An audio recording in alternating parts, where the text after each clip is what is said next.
Hello my dear lovely students, आप सभी का स्वागत है अपने यूट्यूब चैनल पीपीआई ट्यूटोरियल के लाइव क्लासेज में। मैं साक्षी आज आप लोग को जीके का क्वेश्चन करवाऊंगी जो आपके बिहार पारा मेडिकल 2022 के एग्जाम के लिए बहुत इंपॉर्टेंट है। तो चलिए हमारी क्लास को शुरू करते हैं। 2022 का पारा मेडिकल का एग्ज़ाम हो गया, दोनों राउंड के काउंसलिंग हो गया, बहुत सारे स्टूडेंट का एडमिशन हो गया है और बहुत किसी के कॉलेज में अभी एडमिशन नहीं हुआ, तो आप लोगों का हो जाएगा, इसके लिए टेंशन नहीं लेना है।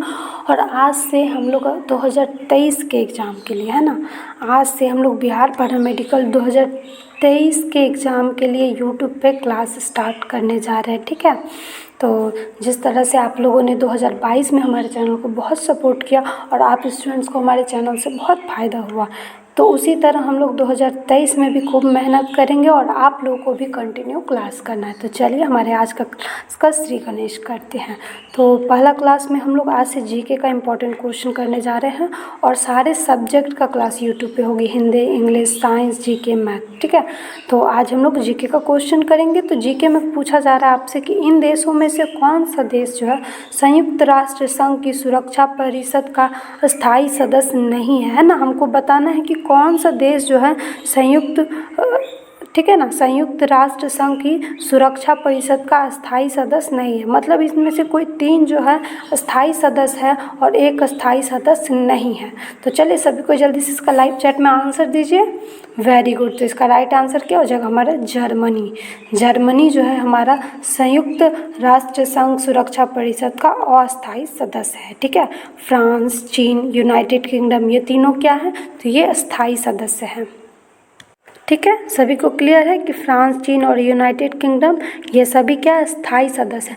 लेकिन अब मैं बता दूं बच्चों कि संयुक्त राष्ट्र संघ सुरक्षा परिषद का स्थायी सदस्य 5 है। ठीक है, जिनमें से 3 तो है यहाँ पे फ्रांस, चीन, यूनाइटेड किंगडम, ठीक है, रूस और ब्रिटेन। ठीक है, रूस और ग्रेट ब्रिटेन भी जो है ये क्या है? ये स्थायी सदस्य है। ठीक है, तो रूस, ग्रेट ब्रिटेन, फ्रांस, चीन और यूनाइटेड किंगडम, ये 5 देश जो है संयुक्त राष्ट्र संघ सुरक्षा परिषद का स्थायी सदस्य है। ठीक है, नेक्स्ट क्वेश्चन है, वह कौन एकमात्र भारतीय है जिसको ग्रेट ब्रिटेन ने लॉर्ड का खिताब दिया है?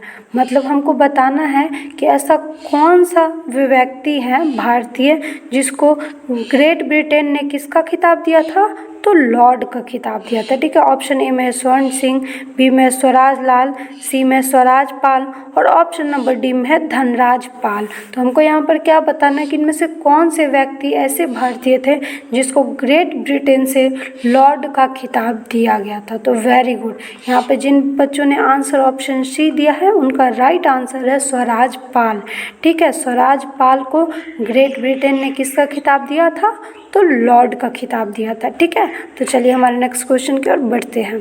नेक्स्ट क्वेश्चन यहाँ पर आप सभी बच्चों से पूछा जा रहा है कि भारत में सिलिकॉन घाटी का नाम किसे दिया गया है? ठीक है, हमको बताना है कि भारत में सिलिकॉन घाटी का नाम किसे दिया गया है। ऑप्शन ए में दिया हैदराबाद, बी में दिया मुंबई, सी में है बंगलोर और ऑप्शन नंबर डी में है चेन्नई। तो आपको बताना है कि इनमें से कौन सा जगह जो है सिलिकॉन घाटी के नाम से जाना जाता है। तो वेरी गुड, यहाँ पर जिन भी बच्चों ने आंसर ऑप्शन सी दिया है उनका राइट आंसर है बंगलोर को। ठीक है, बंगलोर को सिलिकॉन घाटी का नाम दिया गया है। किसको? तो बंगलोर को। ठीक है, चलिए नेक्स्ट क्वेश्चन की ओर बढ़ते हैं। नेक्स्ट क्वेश्चन है, रामेश्वरम किस राज्य का हिस्सा है? अर्थात इसको ऐसे भी बोल सकते हैं ना कि रामेश्वरम किस राज्य में है। ठीक है, ऑप्शन ए में हैदराबाद, बी में है मुंबई, सी में है तमिलनाडु और ऑप्शन डी में है केरल। तो हमको यहाँ पे आपको क्या बताना है कि रामेश्वरम जो है किस राज्य का हिस्सा है। तो चलिए सभी बच्चे जल्दी से लाइव चैट में आंसर दीजिए। तो वेरी गुड, यहाँ पर जिन भी बच्चों का आंसर ऑप्शन नंबर सी आ रहा है तमिलनाडु, उसका राइट आंसर है तमिलनाडु। रामेश्वरम तमिलनाडु में ही रामेश्वरम है। ठीक है, तमिलनाडु के कन्याकुमारी जिले में। ठीक है, तमिलनाडु के कन्याकुमारी जिले में रामेश्वरम है। ठीक है, सभी को क्लियर है? तो चलिए हमारे नेक्स्ट क्वेश्चन की ओर बढ़ते हैं। नेक्स्ट क्वेश्चन में कि पोखरण 2 परीक्षण, ठीक है, आपको बताना है कि पोखरण दूसरा परीक्षण कब किया गया था।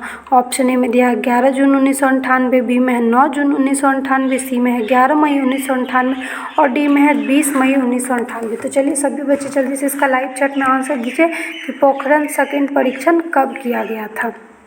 Very good. तो इसका राइट आंसर क्या हो जाएगा हमारा 11 मई 1998। ठीक है, पोखरण सेकेंड का परीक्षण कब किया गया था? तो 11 मई 1998 को। ठीक है, सभी को क्लियर है? तो चलिए हमारे नेक्स्ट क्वेश्चन की ओर बढ़ते। नेक्स्ट क्वेश्चन में है ग्रैंड कैनियन है। ठीक है, आपको बताना है कि ग्रैंड कैनियन क्या है।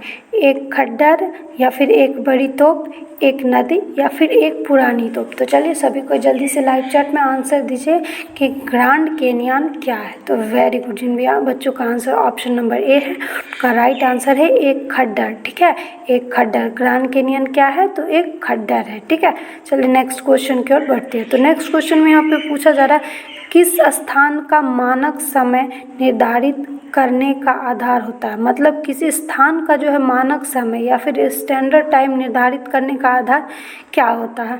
ऑप्शन ए में दिया है देशांतर रेखा, बी में दिया है अक्षांश रेखा, सी में दिया अंतर्राष्ट्रीय तिथि रेखा और ऑप्शन नंबर डी में दिया प्रधान मध्याह्न रेखा। तो चलिए सभी को जल्दी से बताइए कि कौन सा स्थान जो है मतलब किसी भी स्थान का मानक समय के लिए निर्धारित करने का आधार क्या होता है। ठीक है, चलिए सभी बच्चे जल्दी से लाइव चैट में बताइए कि किसी भी स्थान का मानक समय निर्धारित करने के लिए आधार क्या होता है।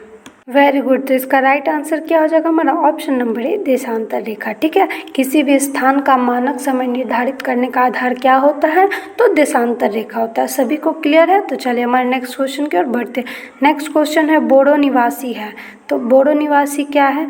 गारो पहाड़ी के हैं, संथाल परगना के हैं, अमेजन बेसिन के हैं या फिर मध्य प्रदेश के। चलिए सभी को जल्दी से लाइव चैट में आंसर दीजिए। इसका राइट आंसर हो जाएगा हमारा ऑप्शन नंबर ए गारो पहाड़ी के। और बोडो निवासी ज़्यादातर कहाँ पाए जाते हैं? तो हमारे पूर्वी भाग में। ठीक है, भारत के पूर्वी भाग में, जैसे असम, मेघालय और मिजोरम। ठीक है, असम, मेघालय और मिजोरम में। ठीक है, मिजोरम में।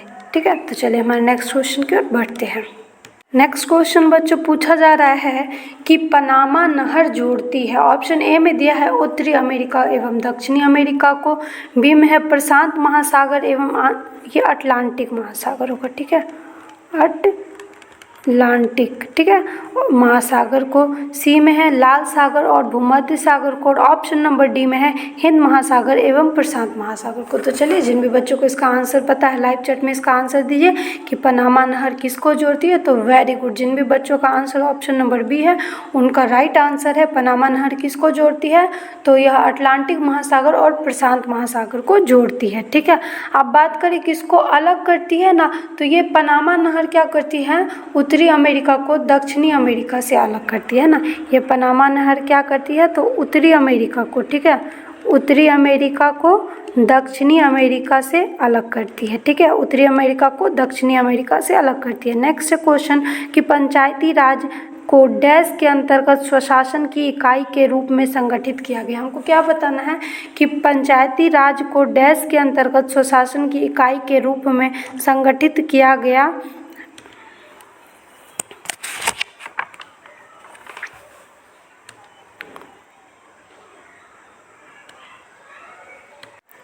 ऑप्शन ए में दिया भारतीय संविधान के मूल अधिकारों, बी में दिया भारतीय संविधान की प्रस्तावना, सी में दिया राज्य के नीति निर्देशक तत्व और ऑप्शन नंबर डी में दिया भारतीय संविधान के 74वां संशोधन। तो चलिए सभी को जल्दी से लाइव चैट में बताइए कि पंचायती राज को डैश के अंतर्गत स्वशासन की इकाई के रूप में संगठित किया गया। Very good. तो इसका आंसर क्या हो जाएगा हमारा ऑप्शन नंबर सी राज्य के नीति निर्देशक तत्व। ठीक है, पंचायती राज को राज्य के नीति निर्देशक तत्वों के अंतर्गत स्वशासन की इकाई के रूप में संगठित किया गया है। ठीक है, तो चलिए हमारे नेक्स्ट क्वेश्चन की ओर बढ़ते हैं। तो नेक्स्ट क्वेश्चन है कि भूमि सुधार डैश के विषयों के अंतर्गत है। ठीक है, आपको बताना है कि भूमि सुधार जो है किसके विषयों के अंतर्गत है। ऑप्शन ए में है संघ सूची, बी में है समवर्ती सूची, सी में है राज्य सूची और ऑप्शन नंबर डी में है इनमें से कोई नहीं। तो चलिए सभी को जल्दी से इसका लाइव चैट में आंसर दीजिए। तो वेरी गुड, इसका राइट आंसर क्या हो जाएगा हमारा ऑप्शन नंबर सी राज्य सूची। ठीक है, भूमि सुधार राज्य सूची के विषयों के अंतर्गत आता है। अगर आपको क्लास अच्छी लग रही है तो क्लास को लाइक कर दीजिए और अभी तक हमारे चैनल को सब्सक्राइब नहीं किया तो चैनल को सब्सक्राइब करके बेल आइकन को प्रेस कर दीजिए ताकि सारे नए वीडियो के नोटिफिकेशन आपको सबसे पहले मिले। ठीक है। तो चलिए हमारे नेक्स्ट क्वेश्चन की ओर बढ़ते हैं। तो नेक्स्ट क्वेश्चन में भारतीय मुद्रा छापी जाती है। ऑप्शन ए में दिया है Reserve Bank of India, B में दिया है वित्त मंत्रालय, सी में दिया है संसद में और ऑप्शन नंबर डी में दिया है नासिक प्रिंटिंग प्रेस में। तो आपको बताना है कि भारतीय मुद्रा छापी जाती है। तो चलिए सभी बच्चे जल्दी से इसका लाइव चैट। Very good. तो जिन भी बच्चों का आंसर यहाँ पर ऑप्शन डी आया उनका राइट आंसर है भारतीय मुद्रा कहाँ छापी जाती है, तो नासिक प्रिंटिंग प्रेस में। सभी को क्लियर है। तो चलिए हमारे नेक्स्ट क्वेश्चन की ओर बढ़ते हैं। नेक्स्ट क्वेश्चन से बढ़ने से पहले मैं आपको बता दूं कि यहाँ पर हमारा पेड कोर्स भी चलता है। ठीक है, हमारे पीपीआई ट्यूटोरियल का पेड कोर्स चलता है, इसको ज्वाइन कर लीजिए। आपको यहाँ पर बेसिक से लेके हाई लेवल तक में पढ़ाया जाएगा और सारे पैरामेडिकल क्वालिफाइड टीचर्स पढ़ाएंगे। ठीक है, और हमारे पिछले साल का रिजल्ट है ना, 2022 के एग्ज़ाम का रिजल्ट और 2021 के एग्ज़ाम का रिजल्ट देख सकते हैं यूट्यूब पे कितने सारे स्टूडेंट को गवर्नमेंट कॉलेज मिला है। तो आप भी हमारे पेड कोर्स से जुड़ सकते हैं और एकदम बेसिक से अपना पढ़ाई कर सकते हैं ताकि आपको भी आने वाले बिहार पैरामेडिकल 2023 के एग्ज़ाम में बहुत हेल्प मिले। ठीक है, तो चलिए नेक्स्ट क्वेश्चन की ओर बढ़ते हैं। नेक्स्ट क्वेश्चन यहाँ पर बच्चों पूछा जा रहा है कि भारत का पहला पन बिजली शक्ति केंद्र प्रारंभ हुआ पाइकारा में, कोयना में, भाखड़ा नंगल में या फिर शिव समुद्रम में। तो आपको बताना है कि भारत का पहला पन बिजली शक्ति केंद्र कहाँ प्रारंभ हुआ था। तो चलिए सभी को जल्दी से इसका लाइव चैट में आंसर दीजिए। तो वेरी गुड, यहाँ पर ऑप्शन नंबर डी सब शिव समुद्रम। ठीक है, भारत का पहला पन बिजली शक्ति केंद्र कहाँ प्रारंभ हुआ, तो शिव समुद्रम में। और ये कहाँ है, तो कर्नाटक में है। ठीक है, कर्नाटक में है, कर्नाटक में है।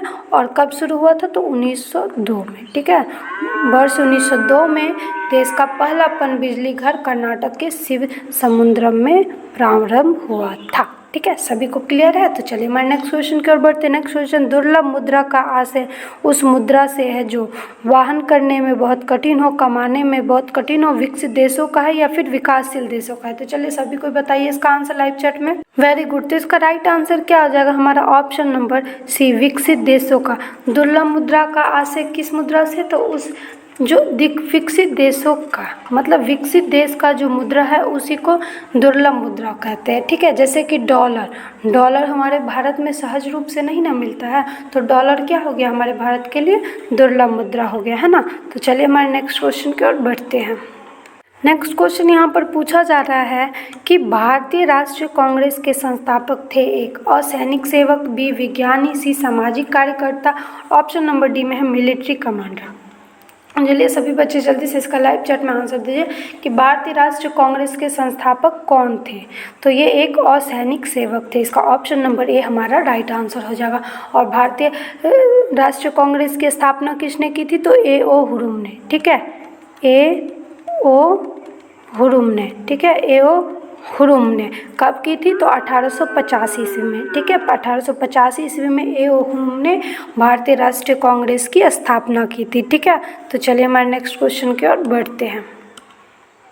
नेक्स्ट क्वेश्चन में बच्चों पूछा जा रहा है कि भगत सिंह, राजगुरु तथा सुखदेव को फांसी दी गई मार्च 1911 ईस्वी में, 1921 में, 1931 में या फिर 1941 ईस्वी में। तो चलिए सभी को जल्दी से इसका लाइव चैट में आंसर दीजिए कि भगत सिंह, राजगुरु तथा सुखदेव को फांसी कब दी गई थी। तो वेरी गुड, कब दी गई थी,